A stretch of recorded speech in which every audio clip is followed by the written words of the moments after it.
confuses the heck out of me. They play horrendous basketball for the past few games, playing all right first three quarters and just about all of them, and just absolutely fall into the dumps in the fourth quarter and lose. But today, against the Los Angeles Lakers, LeBron James and Anthony Davis, the Raptors go out there and beat them 121-114. With the W, the Raptors improved to 27-38 on the season. And I'll say this, and it's a bold take, but if you watch the game, heck, pretty obvious that Pascal Siakam made Anthony Davis look like Aaron Baines out there tonight. Yeah, I'm going there. Pascal Siakam and Kyle Lowry were just insane tonight. I saw a few people harping on Pascal Siakam in the last game because, of course, he's the goat horns in a loss. He's always going to be the guy that people blame in a loss. And then he goes out there today, and before I even get into the stats about every other player, he dropped 39. We'll get to the specifics about those numbers very shortly. But let's break this ball game down. First quarter, again, you had a tough time playing defense. However, your offense is keeping you in the ball game. You're still stuck 6, though, after one quarter of play, 38-32. And in that second quarter, the Raptors, everything starts clicking. They start knocking down shots. The ball starts moving. They're moving defensively, leading to misses from the Lakers. And the Raptors win that second quarter 40-21 by 19. And you're up 13 at halftime. Not what I was expecting on the second night of a back-to-back. But you're going to get the great punch from the Los Angeles Lakers there in that third quarter. Well, in that third, the Raptors actually win the quarter 27-25. And they're up 15 going in the fourth.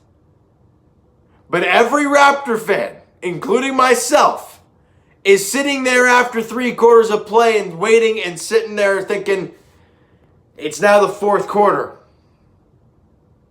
What's going to happen?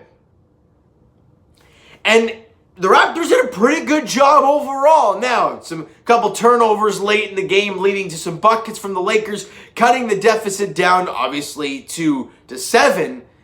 And you lose the fourth quarter 30-22, but you played such a good middle frames, second and third quarter, that you're okay. You're able to weather the storm that was the fourth quarter and hang on for the 121-114 win. Let me also forget to mention to you, the Raptors are on the second night of a back-to-back. I don't know if the Lakers are, but either way, the Raptors are on the back-to-back and had to travel from Salt Lake City, Utah to Los Angeles. And no OG Anunoby and no Fred VanVleet. I don't get this Raptor team, man. They show me flashes like this, and I'm like, that's what we want to see. But then they play like they did over the last 3 or 4 games, and we're like, what the heck? It's been that type of year, Raptor fans. It really, really has. Now, what are my 3 keys to the game? Rebounding, we'll start there. +5 on the glass for the Toronto Raptors, and they were +6 on the offensive glass. So a great job for the Raptors getting after it on the boards and putting in work. So a great job for the Raptors there. How did the Raptors shoot the 3 today? Well, they shot 40% from three-point range. So that's massive. They got the job done. They were shooting from beyond the arc. Great, great job. There's 2 of the 3, guys. There's 2 of the 3, and the Raptors won this basketball game. They hold the Lakers to 38% from 3, so not bad per se. But the Raptors shoot 45% from the field. We talked about a 40% from 3, and 71% from the line, which ain't the greatest. But then you look at the Lakers. They shot 48% from the field, 38% from 3, and only 68% from the free throw line. In the end, the Raptors made big-time buckets. They had that big second quarter. They barely won the third quarter, but they were able to weather any storm the Lakers were thinking of going after them with. And they had the big enough lead that in the fourth, they could weather any storm that the Lakers threw. Like, they had that late flurry, but you were up by double digits and you were able to hang on. Crazy stat in today's game was that, obviously, with Kyle Lowry dropping 30-7 and Pascal dropping 39, that is the second time in franchise history that two players have scored 35+ in the same game for the Toronto Raptors. Pretty crazy number there. Of course, they're going to continue to break records, but somehow not be a playoff team. It just doesn't make any sense to me. Let's get down to these specific players, because you saw a lot of different performances today and a lot of weird stat lines. Let's put it that way. Let's start with the two MVPs in this game. Kyle Lowry, 37, 3, and 11 dimes. The double-double for Kyle. Shot 12 of 20 from the field. Was 8 of 13 from three-point range. The confidence in the court general and the greatest Raptor of all time. Man, he was something else there tonight. He was an integral part in this team winning this basketball team. I mean, anytime you can drop 37 and win a basketball game, you're instantly an integral part in a victory. But Pascal Siakam, in losses, he's always the guy that people are going to magnetize to, or I guess, yeah, magnetize to as the goat horns. Hey, you lost? How'd this guy do? He didn't do the greatest? He's the problem. But in a big-time W where he drops, get this one, 39, 13 rebounds, and 4 assists. Shot 15 for 26, so he was over. Look, guys, he took 26 field goals and shot over 50%. That's massive. Was 4 of 8 from three-point range. He had 2 steals and 2 denials in the game. Incredible numbers. Those are video game type numbers on rookie difficulty. You know?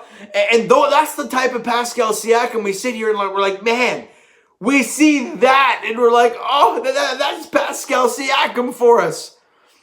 But we haven't seen that consistently this year. But this type of game is where we sit here and say, man, it's in there. You see it. We just haven't seen it consistently. And is it possible not playing in Toronto was a factor? Possibly. Because in Toronto last year, he was dynamite. Went down to the bubble, wasn't good. Still down in Tampa, not consistently good. So, I don't know. Maybe it is Toronto. Maybe not being in Toronto is really hurting the Toronto Raptors and really hurting Pascal Siakam. Who knows? But easily, Pascal and Kyle Lowry are the MVPs in this game. There's no question. There's no doubt about it. Those two guys were the MVPs in today's ball game. And get this, right? With no Fred VanVleet, with no OG Anunoby, you have Stanley Johnson and Malachi Flynn getting starts in this game today. Stanley Johnson had 0 points, shot 0 of 5. Malachi Flynn, 0 points, 0 of 7. Yet you still won this game today. Like I said, there were some wonky numbers in this game today. And you finally got some bench productivity. We've been talking about it over the last couple as that being a huge reason of why they've blown leads and lost games. Because your bench has given you nothing.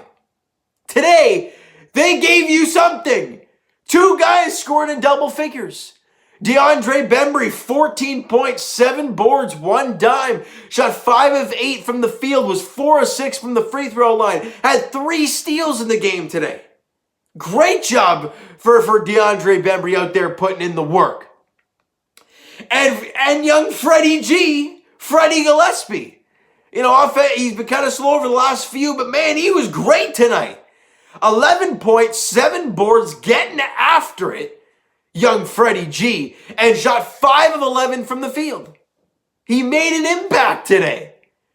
Yuta Watanabe had 6 points, 4 boards, couple dimes. Again, you know, sprinkling in some stuff. And Rodney Hood, in like 11 minutes of work, dropped 7 points.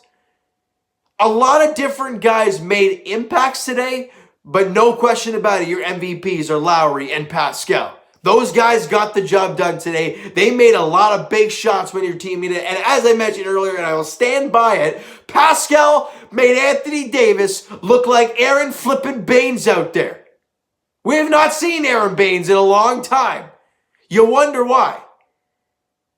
And Anthony Davis, I mean, you see Laker fans were all over Anthony Davis tonight. He's like, has Anthony Davis not realized that Pascal is red hot? You might want to guard him? Raptor fans, that sound familiar? Because, man, Aaron Baines didn't do a whole lot of anything for the Raptors offensively and defensively. He really wasn't of any use for this team. And it seems like tonight, Pascal made Anthony Davis look like Aaron Baines tonight.